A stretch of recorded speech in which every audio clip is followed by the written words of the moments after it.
عثمانی سلطنت کا ایک بادشاہ تھا جس کا نام تھا سلیمان. گزر رہا تھا نجف اشرف سے اور مولا علی کے احترام میں، اگرچہ کہ اس کا تعلق اہل تشیع سے نہیں تھا، لیکن مولا علی کے احترام میں علی کا مزار نظر آیا، سواری سے اتر گیا. کہتا علی کے احترام میں پیدل چلوں گا. اس کا ایک وزیر تھا قاضی عسکر، ناصبی تھا. وزیر نے کہا نقل کفر نباشت میں سمجھانے کے لیے میں کہہ رہا ہوں، کہا آپ تو زندہ بادشاہ ہیں، علی تو مردہ بادشاہ ہے، نعوذ باللہ. تو زندہ بادشاہ کیوں، اب میں وہ لفظ پھر نہیں دہراؤں گا، کیوں ان کا احترام کریں؟ آپ کی تو اپنی حیثیت ہے، آپ کے لیے مناسب نہیں ہے کہ آپ ایک شخص جو گزر گیا دنیا سے اس کے احترام میں سواری سے اتر رہے ہیں. اب بادشاہ کے ماننے کو تیار نہ ہو، کہا نہیں میں علی کی جلالت کے سامنے میں جرأت نہیں کر سکتا کہ میں سواری میں بیٹھ کے گزروں. تو اب جو ناصبی تھی نا، اس نے کہا کہ قرآن کھول لیتے ہیں. دیکھیں بات وہی ہے کہ قرآن سے اگر کوئی گمراہی لینا چاہے قرآن ہی میں، تو قرآن اس کو گمراہ بھی کر دیتا ہے. پھر تو اس نے کہا قرآن کھول لیتے ہیں، اگر یہ ذکر آ جائے کہ سواری پہ نہ بیٹھو پیدل چلو، کوئی ایسا اشارہ آ جائے تو آپ کی بات ٹھیک ہے، ورنہ سواری پہ بیٹھ جائیے گا. دل میں یہ سوچا اب قرآن میں کون سی ایسی آیت ہوگی جس میں یہ اشارہ ہو کہ سواری پہ نہ بیٹھو پیدل چلو، تو کوئی بھی آیت نکلے گی تو پھر انہیں تو واپس سواری پہ بیٹھنا پڑے گا. بادشاہ نے کہا چلو ٹھیک ہے، قرآن کو کھولا. میں قربان ہو جاؤں علی ابن ابی طالب کی، قرآن کو کھولا، آیت نکلی سورہ طٰہٰ کی، فَاخْلَعْ نَعْلَيْكَ إِنَّكَ بِالْوَادِ الْمُقَدَّسِ طُوًى. اے موسیٰ اپنی نالین کو اتار دو، تو مقدس وادی میں ہو اس وقت.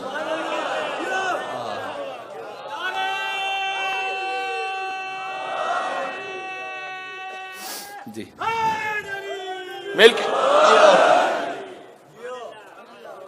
بادشاہ نے کہا پہلے تو پیدل چل رہا تھا، اب علی کا حکم آ گیا چپل بھی اتار دو. نعرے مل کے صلوات بھیج دے محمد و آل محمد پر. اب نالین اتار کے چلوں گا.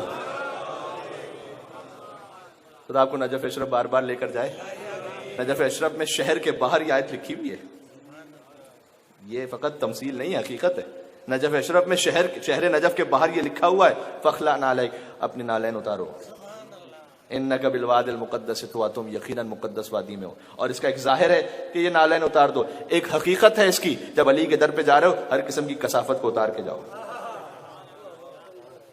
ہر قسم کی نجاست کثافت جو کچھ رجس ہے اتار کے جاؤ. اب تم علی کے دربار میں جا رہے ہو، یطہرکم تطہیرا کا دربار ہے، ٹھیک ہے نا. آیت آئی فَاخْلَعْ نَعْلَيْكَ. اب میں کیا عرض کروں، بس اتنی باتیں ہوتی ہیں کہ لوگوں سے ہضم نہیں ہوتی. اب اس سے زیادہ اور کیا ابھی تو یہ تو بول کے ابتدائی باتیں ہیں. آواز ان کو بہت دور دور تک جا رہی ہے، بہت میسج چلا جائے یہ سب تک کہ آپ ذرا سا کوئی معرفت کے مقام کو اوپر بڑھائیے تو بعض بھائیوں کو شک ہونے لگتا ہے، ارے بھائی یہ تو مسلمان بھی رہے کہ نہیں رہے.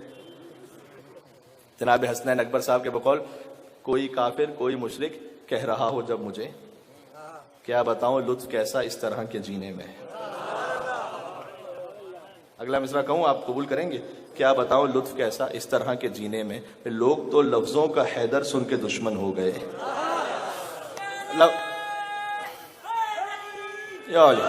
بات مکمل ہونے دیں. کیا بتاؤں لطف کیسا اس طرح کے جینے میں ہے، کوئی کافر کوئی مشرک کہہ رہا ہو جب مجھے، کیا بتاؤں لطف کیسا اس طرح کے جینے میں، لوگ تو لفظوں کا حیدر سن کے دشمن ہو گئے، وہ علی کس کو سناؤں جو میرے سینے میں. ابھی تو وہ سنائے